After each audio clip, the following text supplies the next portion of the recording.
एक बार एक चिड़िया एक रेगिस्तान के पास एक पेड़ में रहती थी। वह चिड़िया बहुत बीमार रहती थी, पंख झड़ चुके थे, ना वह कहीं जा सकती थी और ना उसके पास खाने को कुछ रहता था। वह बेबस थी, लाचार थी, बस रेगिस्तान के इस संघर्ष में अपने जीवन को कोसती रहती थी। एक दिन एक व्यक्ति उस जगह से गुजरा तो चिड़िया ने उसे रोक के पूछा कि क्या तुम मुझे बता सकते हो कि मेरे दुख कब खत्म होंगे। व्यक्ति ने उस चिड़िया की हालत देखी और उसे उस पर बहुत दया आ गई। उसने बोला, देखो, मैं तुम्हारा पिछला जीवन तो देख सकता हूँ, पर आने वाले समय में क्या होगा वह स्पष्ट रूप से नहीं कह सकता, पर हाँ, मैं अपने गुरु से पूछकर ज़रूर बताऊंगा। उस व्यक्ति ने जाकर अपने गुरु को उस चिड़िया के बारे में सब कुछ बताया। गुरु को सब कुछ समझ में आ गया और गुरु ने कहा कि उसकी हालत की जिम्मेदार वो खुद है, उसकी हालत वैसे ही रहेगी। यह सुनकर उस व्यक्ति के भीतर उस चिड़िया के लिए करुणा जाग गई। उसने पूछा, गुरुदेव, कोई तो रास्ता होगा जिससे वह चिड़िया का कष्ट थोड़ा सा कम हो जाए। गुरु ने कहा, है तो ठीक है, चिड़िया को बोलो कि इस शब्द का जाप हर वक्त हर समय करे। और गुरु ने उस व्यक्ति के कान में वह शब्द बोल दिए। वो व्यक्ति भागकर उस चिड़िया के पास गया और यह संदेश चिड़िया तक पहुंचा दिया कि ये सृष्टि हर चीज़ के लिए तेरा धन्यवाद। इस शब्द का जाप तुम्हें हर वक्त सोते जागते करना है। फिर एक हफ्ते बाद वह व्यक्ति एक हरे भरे जंगल से गुजरा। उसने एक सुरीली आवाज़ सुनी। उसने देखा कि अरे, यह तो वही चिड़िया है, पर उसकी तो काया ही पलट हो चुकी है। चिड़िया के सुंदर पंख है, वह रेगिस्तान छोड़कर एक सुंदर तालाब के पास रहने लगी है।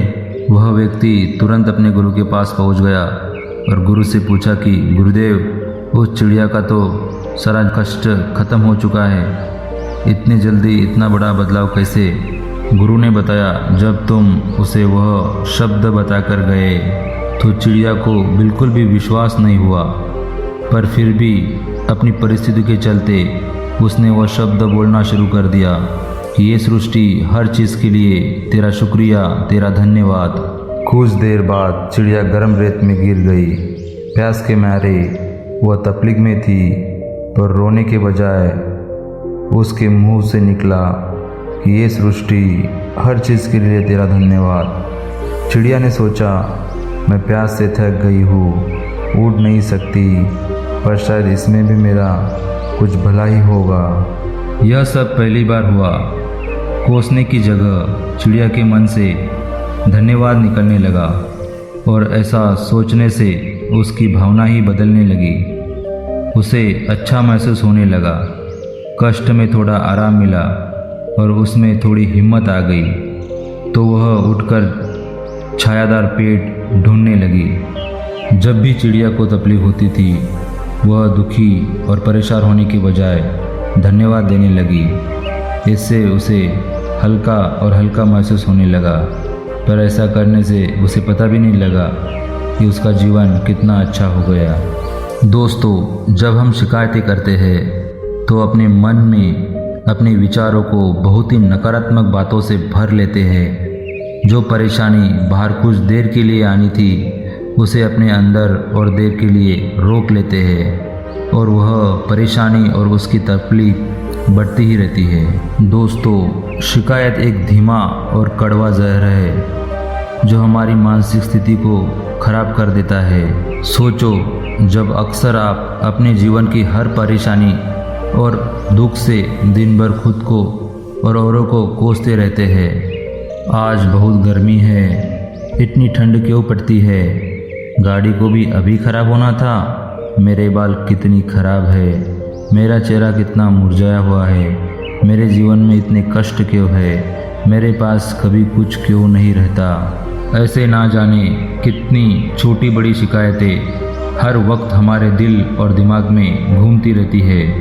और यह शिकवे शिकायतों का धीमा जहर हमारे पूरे मन को, शरीर को खराब करने लगता है। भले कोई पूरा दिन शिकायत ना भी करे, पर इस शिकायत का स्वाद हर किसी की ज़ुबान में कुछ ऐसा चढ़ चुका है कि दिन भर उसकी चुटकी तो लेना ही रहता है और धीमे धीमे अपनी मानसिक तनाव कब बढ़ा लेता है मालूम ही नहीं चलता। पर यही सोचिए, अगर इन शिकायतों का उल्टा करना शुरू कर दिया जाए और हर चीज़ के लिए केवल धन्यवाद बोलना शुरू कर दिया जाए तो क्या होगा। गिरे तो धन्यवाद, सर में दर्द हुआ तो धन्यवाद, गलती हुई तो धन्यवाद, काम पर देरी हुई तो अब सुनने को मिलेगा तो भी धन्यवाद। शुरू में आपको इसके साथ खुद यह बातें सोचनी पड़ेगी कि मुझे देरी हुई तो सामने वाला मेरे भले के लिए ही बोल रहा है। डांट सुनने से मुझ में ही धैर्य बढ़ रहा है। गलती होने से मैं खुद सीख भी तो रहा हूँ। और एक ऐसा वक्त आएगा जब आपको इसकी आदत सी हो जाएगी, जब आपको गुस्सा आना बंद हो जाएगा, जब आपके अंदर से केवल धन्यवाद ही निकलेगा, पर आपकी मानसिक स्थिति भी बदल जाएगी। और यह एहसास बहुत ज़रूरी है। यह धन्यवाद का एहसास होना भी ज़रूरी है। यह एहसास ही है, जब यह एहसास बदलने लगते हैं तो आपकी सोच भी बदलने लगती है। जब सोच बदलने लगती है तो आपके काम भी बदलने लगते हैं। जब काम बदलते हैं तो परिणाम भी नहीं मिलने लगते हैं। और शायद इसी को कहते हैं कर्मों का कट जाना। दोस्तों, हमारी आदत है खुशी का एहसास करने के लिए वजह ढूंढने की।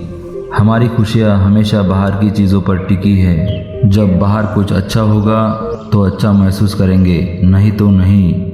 जब बाहर वह परिणाम मिलने लगेंगे जैसे हमें चाहिए तो अंदर खुशी का एहसास होगा, धन्यवाद का एहसास होगा, नहीं तो नहीं। दोस्तों, यही चीज़ें बदल लो।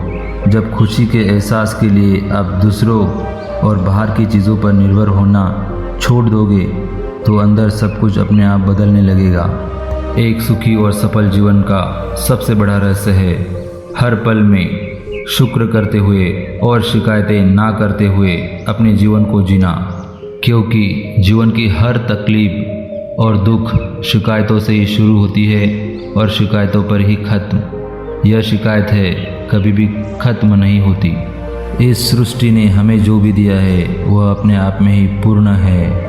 एक बार यदि यह सोच हम जीवन में अपना ले तो फिर जीवन में कोई शिकायतें नहीं होगी और हम अपना जीवन सुख, शांति और समृद्धि से जी पाएंगे।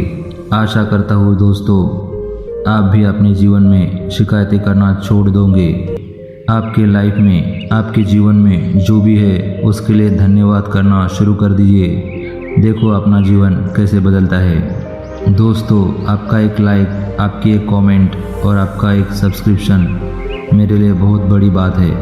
यदि आप चैनल पर नए हैं या और आप सब्सक्राइब करते हैं तो ये बात मेरे लिए बहुत बड़ी हो जाती है। तो आपसे विनती है, कृपया करके इस चैनल को सब्सक्राइब करें। धन्यवाद।